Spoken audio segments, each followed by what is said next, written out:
মাথার সাথে এটা সেট করে নিতে হবে যে আমাদের পুরো জীবনটাই পরীক্ষা। পুরো জীবনটাই কি?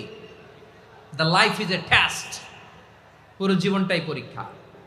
এই জীবনে বিপদ আসবে, আপদ আসবে, পরীক্ষা আসবে, সবার জীবনে এটা থাকে। এক একজনের পরীক্ষা এক এক রকম। আপনার পরীক্ষা একরকম, ওনার পরীক্ষা আবার আরেক রকম। পুরো পৃথিবীটাই পরীক্ষা ক্ষেত্র, সবাই পরীক্ষা দিচ্ছি, কিন্তু কারো পরীক্ষা প্রশ্নের সাথে কারোটার মিল নাই। সুবহানাল্লাহ পড়বেন না? One doesn't match the other. একজনেরটার সাথে আরেকজনেরটা মিলে না। কাউকে আল্লাহ তাআলা ধনী বানিয়ে পরীক্ষা করেন। কি বানিয়ে? কথা কি বুঝতেছেন নাকি কষ্ট হচ্ছে? কষ্ট হচ্ছে আপনাদের?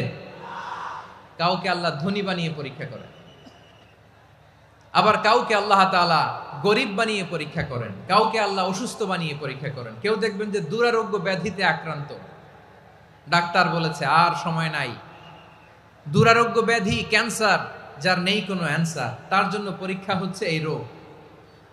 আরেক লোক দেখবেন তার আবার রোগ বালাই নাই, মাশাআল্লাহ, তাকে আল্লাহ তাআলা আর্থিক দৈন্যতা, দারিদ্রতা দিয়ে পরীক্ষা করছেন। এরকম আছে না নাই?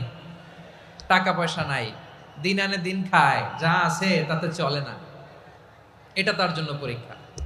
আবার আরেক শ্রেণীর লোক দেখবেন তাকে আল্লাহ অসুস্থতাও দেয় নাই, দারিদ্রতাও দেয় নাই, তার দাম্পত্য জীবনের সমস্যা আছে না নাই? স্ত্রী কথা শোনে না, অথবা ছেলে মেয়ে কথা শোনে না। তাহলে পরীক্ষা সবার জীবনে আছে, এক একজনের পরীক্ষাটা এক এক রকম। আল্লাহ তাআলা দেখতে চায় যে এই পরীক্ষার সময় আমরা কিরকম রেসপন্স করি, how to deal with the test, কিভাবে এই বিপদ আপদ পরীক্ষাগুলোকে আমরা হ্যান্ডেল করব, ডিল করব। এটা হচ্ছে আজকের আলোচনার বিষয়। বুঝতে পেরেছেন সবাই? আমার প্রিয় ভাইয়েরা, তাহলে পরীক্ষাময় আমাদের জীবন, বিপদ আপদ পরীক্ষা, এটা মানুষের পিছু ছাড়ে না।